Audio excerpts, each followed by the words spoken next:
é o senador Marcelo Castro. Ele está ao vivo com a gente.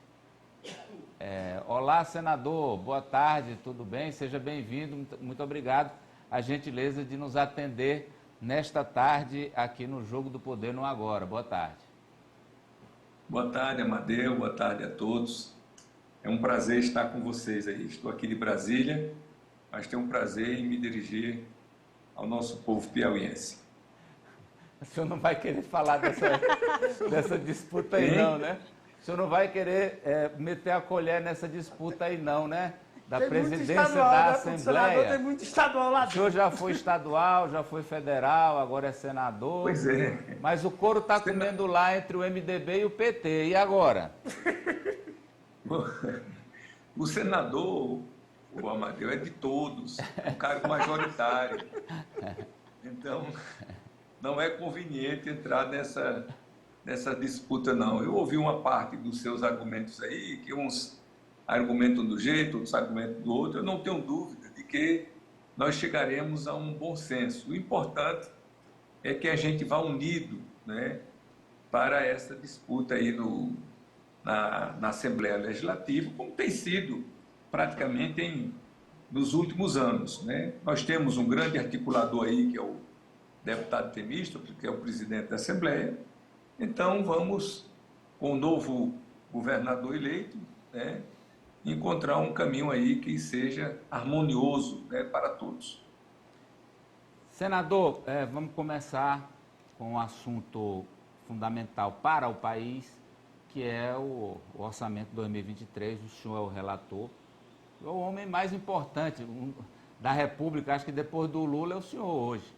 E aí está todo mundo querendo saber de onde é que vai tirar dinheiro para manter o auxílio, para garantir o reajuste do salário mínimo e ter alguma coisa para investimento que é fundamental para tirar o Brasil da crise. O buraco quer dizer, a necessidade de buscar o dinheiro, o recurso, é de 100 bilhões mesmo. E o senhor já escaneou o orçamento todo, dá para tirar e tira de onde? Bom, Amadeu, esse orçamento que nós estamos elaborando, a peça orçamentária que foi proposta pelo Executivo, com certeza é o orçamento mais restritivo da nossa história. E não tem espaço orçamentário para o atendimento de nenhuma dessas demandas.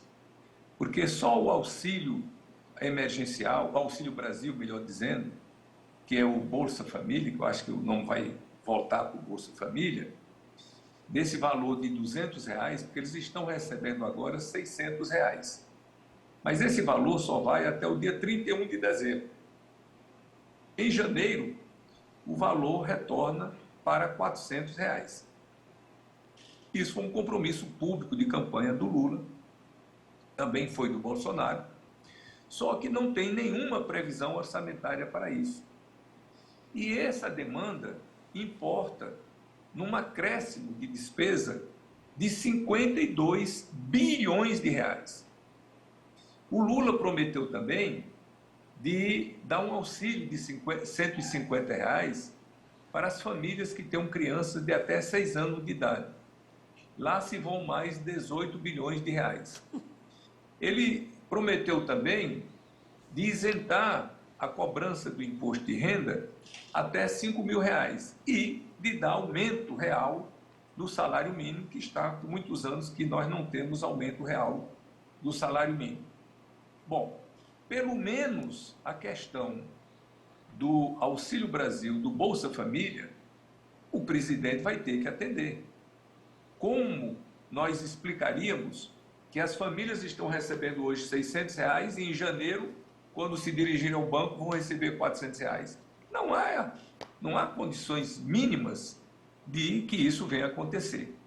Então, amanhã, como todos estão sabendo, nós vamos ter uma reunião, eu com a minha equipe do orçamento, com a nova equipe, né, de transição do governo do presidente Lula, capitaneada pelo nosso senador Wellington Dias, nosso grande líder aí do Piauí, e estará presente, pelo menos está na relação, o vice-presidente Geraldo Alckmin, o Aloysio Mercadante, o líder do PT no Senado, Paulo Rocha, o líder da minoria, Jean Paul Prats, o senador Fabiano Contarato, o deputado Reginaldo Lopes, o deputado Paulo Pimenta, o deputado José Guimarães e o deputado N. Verne, todos do PT, para negociar uma saída para o atendimento dessas demandas. O que eu posso dizer é que nós estamos abertos a toda negociação, a toda discussão, e tudo aquilo que for proposto, evidentemente que eu não vou poder dizer nem sim nem não de imediato, mas vou levar à consideração da Comissão de Orçamento e depois de tomada a decisão, que nós precisamos fazer isso de maneira muito rápida,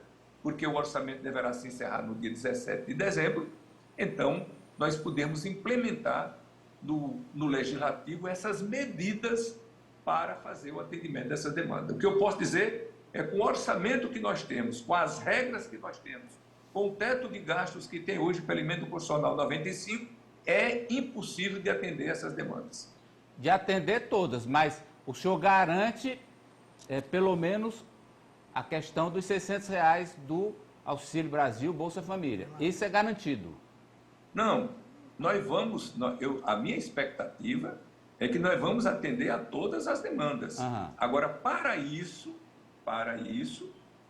a nova equipe do novo governo vai ter que dizer de onde é que nós vamos tirar. Aí a sugestão que eles derem é que nós vamos analisar em profundidade, vamos ver as consequências e vamos levar para o Congresso Nacional para a gente tomar as medidas rapidamente. E tem, Amadeu, que nós não encontraremos nenhum óbice, nenhuma dificuldade, nenhuma má vontade no Congresso Nacional. Quem se oporia a manter o Auxílio Brasil, o Bolsa Família, no valor de R$600? Eu acho que ninguém. É. Então, o que é que nós precisamos? O que nós precisamos é só da decisão. Então, a conversa tem que ser produtiva. Nós temos que ter objetivo, foco, porque temos que tomar a decisão o mais rápido possível, porque o nosso tempo de negociação é muito curto. E tomada a decisão do que nós vamos fazer, implementar isso daí, e eu tenho certeza que nós encontraremos boa vontade do Congresso Nacional, tanto da Câmara quanto do Senado. Sávia. Senador, o presidente eleito Lula reafirmou seu compromisso com a responsabilidade fiscal e, ao mesmo tempo, em rever o teto de gastos. O ex-ministro da Fazenda, Henrique Meirelles, também disse que o teto de gastos não cabia mais para esse momento econômico, social que o Brasil vive. Como é que o senhor acredita que deve ser solucionada essa questão do teto de gastos com a responsabilidade fiscal? Bom, o novo governo, com o novo ministro da Economia, vão propor a sua linha de ação. O que eu acho, sabe, é que nós temos que separar dois momentos. Esse momento agora, que é um momento que nós temos um espaço muito curto para a negociação, e depois que o presidente toma posse, em 1º de janeiro, aí nós temos um espaço maior para discutir todas essas medidas econômicas, a reforma tributária, que talvez seja a reforma mais importante do Brasil, que vem se arrastando há anos, há décadas, e nunca foi efetivada, que é um sistema tributário muito injusto que nós temos no Brasil. Os pobres, os que ganham menos, pagam muito mais impostos do que os ricos. Você imagina um assalariado que ganha R$5.000 por mês, ele paga 27,5% do que ele ganha de imposto de renda. Já um rico que tem uma grande empresa, que todo mês ele tira da empresa, suponhamos, R$500.000 em lucros e dividendos da sua empresa, ele paga 0 de imposto. Onde é que isso pode estar certo? Onde é que nós podemos, de sã consciência, aceitar isso daí? Nós precisamos urgentemente fazer a reforma tributária e ficarmos próximos do que ocorre no mundo inteiro. Os países da OCDE, que são os países mais desenvolvidos do mundo, não é? Como é que eles fazem? Aproximadamente 2/3 da arrecadação dos impostos vem da renda e do patrimônio. Quem é que tem maior renda e quem é que tem maior patrimônio? Os ricos. É lógico que deveria ser assim. E 1/3 dos impostos vem do consumo. Quem é que consome? Todo mundo consome, seja pobre ou seja rico. No Brasil, Sávia, ocorre exatamente o contrário. Aproximadamente 2/3 da arrecadação dos impostos vem do consumo, ou seja, dos pobres, e só 1/3 vem da renda e do patrimônio, ou seja, dos ricos.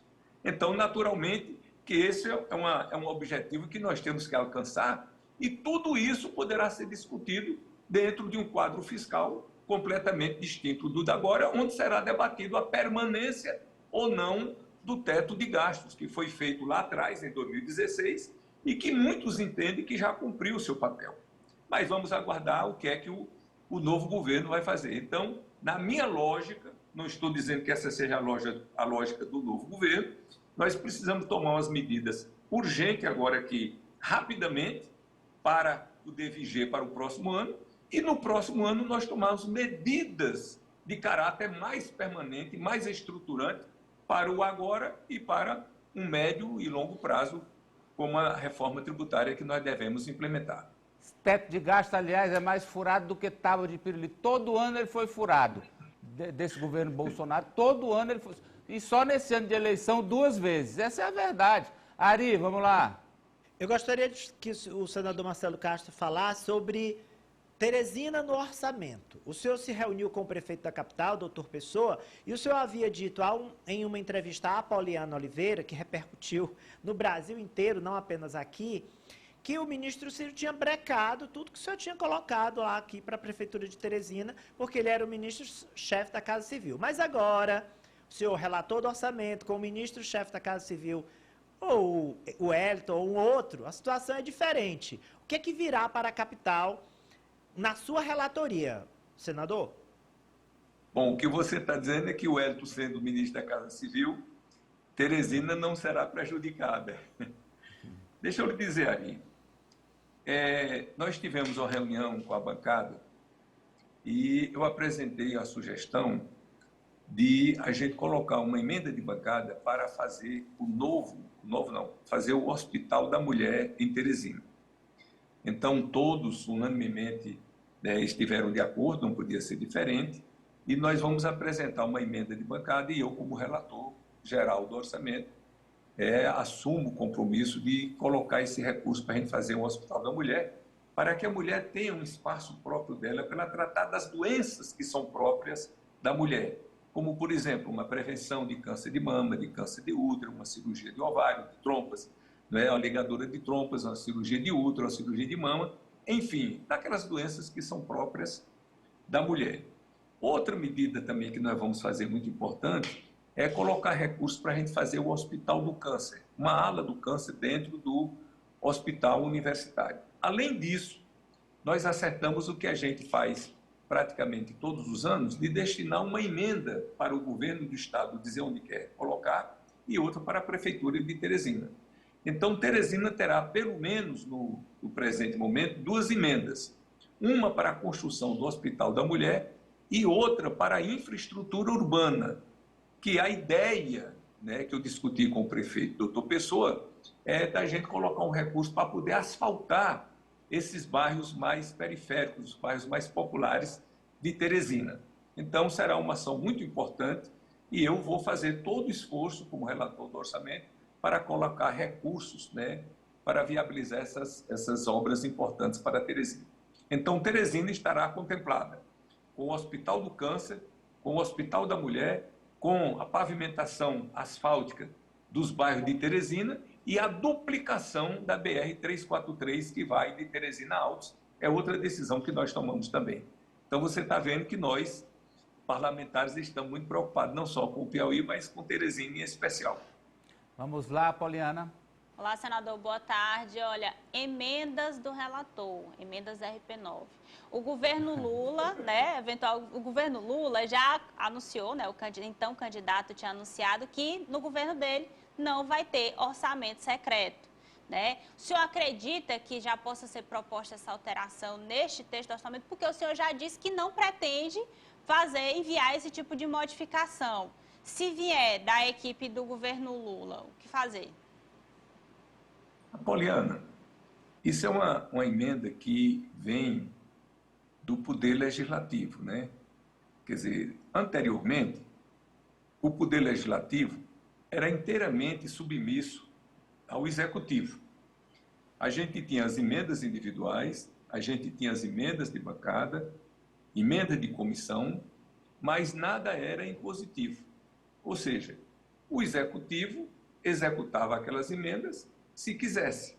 Elas eram apenas autorizativas. O Executivo ficava com autorização para executar ou não. Na prática, o que é que acontecia? O parlamentar que votasse com o governo tinha, normalmente, as suas emendas liberadas. Os parlamentares que fizessem oposição ao governo não tinham suas emendas liberadas. E nós fizemos uma campanha dentro do Congresso Nacional, não fui só eu, fomos vários, que isso não estava certo. Havia uma submissão do Legislativo com relação ao Executivo. Então, nós conseguimos tornar as emendas individuais impositivas, depois tornamos as emendas de bancada impositivas, ou seja, independente de você ser a favor do governo, votar a favor do governo, votar contra do governo, você tem suas emendas executadas. E depois vieram as emendas de relator com o caráter que tem hoje, porque emenda de relator, diga-se, sempre existiram. Agora, elas estão mais democratizadas. Então, e aí foi, sem nenhuma dúvida, uma afirmação do poder legislativo ante o executivo. Ora, nós temos 1 mês e meio para elaborar o orçamento, porque nós perdemos 2 meses. A peça orçamentária chegou no dia 31 de agosto e já se passaram o mês de setembro e de outubro e nós não fizemos nada, porque estávamos em campanha. Então, nós temos só o mês de novembro e a metade do mês de dezembro. Nós temos tempo para uma negociação sobre emenda de relator, a finalidade, vai perder poder, vai aumentar o poder. Eu acho um tempo muito curto. Então, não estou dizendo que não possa haver essa discussão, mas acho difícil da gente chegar a uma conclusão num espaço tão pequeno. Talvez, né, o mais prudente fosse o governo, quando assumisse, procurasse tomar uma decisão sobre como vai ser as emendas de relator. Mas eu acho esse tempo agora muito curto para a gente entrar numa discussão dessa, porque sem nenhuma dúvida vai ser um conflito entre o Executivo e o Legislativo. O Legislativo querendo manter as emendas e o Executivo querendo acabar. E o prazo de discussão muito curto, um tempo muito exíguo. Pois não, João? Deputado, senador, eu queria tocar num tema que eu até já falei nele hoje aqui. A gente tem uma situação pendente aí, e uma pendência danosa para os estados, principalmente para... Vamos falar da gente e deixar que os outros se defendam. Mas principalmente para o Piauí, que é a questão dos royalties, né? Nós estamos com uma situação jurídica indefinida, foi aprovado pelo Congresso e parece que a lei não pegou, tem aquela história, né? Foi concedido uma liminar, essa liminar nunca foi a julgamento do Pleno no Supremo, e os estados continuam tendo prejuízo, né? Em favor de alguns estados privilegiados, né? Ô, João, você tocou num assunto importantíssimo. Recentemente, nós tivemos uma reunião com o presidente do Supremo, ministro Luiz Fux. Ele estava se despedindo da presidência e chamou os líderes partidários para agradecer a colaboração que teve sempre no Congresso Nacional. E eu fui representando o MDB. E lá, foi um dos assuntos que nós falamos, da harmonia que precisa existir entre os poderes. E eu lembrei a ele desse fato, que fica indefensável. Como é que a gente justifica que o Legislativo, através da expressão da vontade nacional, porque quando o Legislativo toma uma decisão, o que é que acontece na prática? Nós vivemos uma democracia representativa. Os 513 deputados representam os 215 milhões de brasileiros que existem. Então, o Piauí tem 10 deputados representando os nossos 3 milhões e tantos de habitantes, o Roraima tem 8 deputados, e assim São Paulo tem 70, representando São Paulo, e assim por diante. Nós votamos essa questão dos royalties do petróleo, João, 7 vezes. Nós derrubamos naquele tempo, que era a coisa mais improvável do mundo. O Congresso foi jogado no lixo, né? A decisão do Congresso, ou seja, a decisão do povo, e ninguém dá uma explicação, né, deputado? E o prejuízo é grande. Senador. Exato. Então, depois de feito tudo isso, derrubado o veto que a Dilma tinha feito, né, aposto, a ministra Carmen Lúcia deu uma liminar dizendo que estava suspendendo a vigência da lei provisoriamente, numa medida cautelar, mas que ela se comprometia de imediatamente submeter a decisão do Pleno do Supremo. Isso vai fazer mais de 5 anos, né, deputado? Daí muitos advogarem que as decisões do Supremo contra um poder só pudesse ser tomada por maioria de votos, jamais por um ministro sozinho. Como é que um ministro sozinho pode ter poder para anular uma decisão tomada por 215 milhões de todos os brasileiros? E esse imediatamente da ministra Carmen Lúcia completam agora 9 anos. 9, eu falei 5. Eu não sei que imediatamente é esse. É brincadeira. Então, eu fiz essa queixa ao ministro Luiz Fux em respeito, né, à harmonia que tem que existir entre os poderes. E o básico para existir a harmonia entre os poderes é os poderes poderem se respeitar mutuamente. Como é que um poder toma uma decisão por um ministro para anular uma decisão como essa que beneficia a todos os estados do Brasil, a todos os municípios do Brasil, e um ministro sozinho toma decisão contra todo o Congresso Nacional? Então, evidentemente que isso fica difícil da gente aceitar. O João quer saber qual o cálculo que o senhor faz dos 9 anos de prejuízo para o Piauí.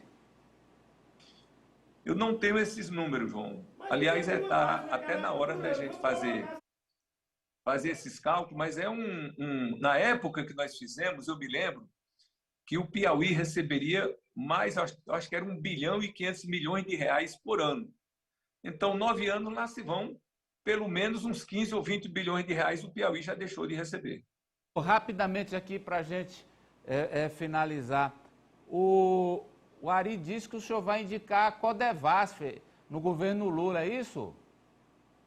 Rapaz, eu confio muito nas informações do Ari. Eu só não sei de onde foi que ele tirou. E o nome seria o Marcelo Filho. Até o nome. Até o nome já tem. Marcelo Filho. Rapaz, esse Ari é danado, porque eu mesmo não tenho essa informação. Nós vamos nos reunir ainda a bancada e, evidentemente, como é que tem sido a prática dos últimos anos? É que os senadores escolhem primeiro e depois escolhem os deputados pela ordem de votação. Tem sido esse o padrão utilizado. A pergunta que cabe: este ano nós vamos manter o mesmo padrão? Se mantivermos, eu e o Elton vamos fazer as 2 primeiras escolhas e depois vão pela ordem. O Júlio César em primeiro lugar escolherá, depois o Francisco, depois o Cacho Neto, depois a Rejane, depois o Florentino, depois o Flávio Nogueira, depois o Jadiel e depois o Marco Aurélio, se seguirmos a ordem de votação. Mas então, o Ari falou foi a Codevasf geral, não foi a superintendência aqui. A presidência da Codevasf. Marcelo, o senhor é um dos homens que, como o Amadeu pontuou, mais importantes do Brasil. É o segundo depois do presidente. É o segundo. Eu soube que é um querer, é um desejo. Ele é engenheiro, inclusive, né? Ele é engenheiro. Engenheiro agrônomo. Tudo a ver com a Codevasf. Plantador. Você pode pegar esse prego aí e virar a ponta, que o negócio está encaminhado, viu? Esse Ari é danado, porque ele tem um perfil para isso. Ele é engenheiro agrônomo. Tem um perfil. É plantador de banana irrigada no município de João Costa. Irrigado, tu tá entendendo? Município que leva o nome do nosso avô. E ele vive disso daí. Ele fornece banana, né, para ir para o Carvalho, para outros supermercados. E o ramo dele é exatamente a fruticultura irrigada. No caso dele, é banana exclusiva que ele produz. Mas realmente isso não foi discutido ainda, né? Senador. Mas, como o Ari é um cara que sabe de tudo, eu estou sendo informado, né? É isso aí. Aliás, já tinha me dito que ele tinha comentado isso daí. O jogo do poder aqui tem alcance internacional. Ô, senador, me diga uma coisa, o MDB terá candidata a prefeito de Teresina? Bom, Ari, vamos discutir. Nós tivemos um candidato na eleição passada, doutor Pessoa, fomos vitoriosos, mas depois doutor Pessoa resolveu sair do partido, né, por umas razões que a gente nunca compreendeu direito. mas a gente respeita a posição dele. O ideal é que o nosso partido tivesse um candidato, todo partido quer ter candidato a prefeito, quer ter candidato a governador, quer ter candidato a senador, mas evidentemente que a gente tem que ver também a composição das forças políticas, para que a gente tenha viabilidade eleitoral. Qual foi o ponto mais forte da candidatura do Rafael Fonteles? Sem nenhuma dúvida, foi o grupo que o apoiou. Nós tínhamos 24 deputados estaduais dos 30, tínhamos 7 dos 10 deputados federais, tínhamos o governo do estado, mais da metade das prefeituras, o dobro dos vereadores. Então, o nosso grupo político era um grupo muito maior do que o do nosso adversário. A prova é que nós elegemos o governador, o senador, 22 dos 30 deputados estaduais e 8 dos 10 deputados federais. Então, o grupo político é uma coisa muito importante na previsão de vitória ou derrota. Não quer dizer que o grupo maior sempre vai ganhar do grupo menor, mas é um dos componentes importantes que a gente leva em consideração. Então, eu quero crer que o MDB deverá trabalhar junto com os demais partidos para a gente construir uma candidatura que seja de um grupo político que tenha chance de vitória, não é? E, evidentemente, que o MDB sempre foi e é um partido forte na capital. Análise dos nomes do secretariado de Rafael, e o MDB está conversando bem com o novo governador eleito até agora. Como tem sido isso? Rapidamente, por favor. Bom, os nomes que saíram até agora são nomes de primeira categoria, né? Todos muito elogiáveis e nomes muito qualificados para ocupar os cargos para os quais foram destinados, né? Como a Regina Souza para a SASC, o Austin Bonfim para o planejamento, o Chico Lucas para a segurança, o Marcelo para a Casa Civil. Então, o Antônio Luiz para a Fazenda, são nomes mais do que qualificados. Agora, o Rafael, a exemplo do Wellington Dias, ele não está fazendo a negociação por partidos, né? Ele está fazendo a negociação individualmente. Ou ele chama, ou a pessoa pede uma audiência e conversa com ele. Então, eu, por exemplo, como presidente do partido, nunca fui chamado para discutir o espaço do MDB no governo. Ele está conversando com o João Matos, está conversando com o Temístio, está conversando com o doutor Hélio, está conversando com o coronel Carlos Augusto, com o Georgiano, né? Enfim, com o Pablo Santos, com todos os deputados individualmente. Então, a negociação não está sendo feita por partido, mas sim feita por liderança. E eu acho que ele está fazendo bem, e as pessoas que foram anunciadas até agora só merecem elogios e aplausos, e nos transmite uma confiança e uma segurança de que eles trabalharão muito para que o governo dê certo e que nosso Estado prospere, progrida e melhore a vida da nossa população. Marcelo Castro anuncia Marcelo Noleto na Secretaria de Governo. Tá vendo aí, Ari? Ah, eu que estou anunciando? Viu? O senhor anunciou. Não, eu li na imprensa. Não. E ele falou Casa Civil, Amadeu, que é uma nova secretaria. É Casa Civil. Não. A Secretaria de Civil, Governo não. vai ser transformada em Casa Civil? Interessante. Eu acho que é Secretaria de Governo mesmo. De governo. É de Eu vi na governo. imprensa. Eu vi na imprensa. Marcelo Noleto, tá aí. É o Marcelo Não tô anuncia criando, Marcelo. Ele cravou. Olha, eu vi no Marcelo, né? Senador crava. Senador Marcelo crava. Marcelo Noleto na Secretaria de Governo. Solta a vinheta, De primeira mão. Rafael, primeira mão. Mande um áudio pro Rochinha com os demais secretários, por favor. O Senador, Rochinha está de férias aqui. senador, muito obrigado por ter nos atendido. Ô, Amadeu, um prazer grande. Prazer conversar com vocês aí. Sempre às ordens. Tá Grande bem? abraço. E vai descascar o abacaxi do Já. orçamento.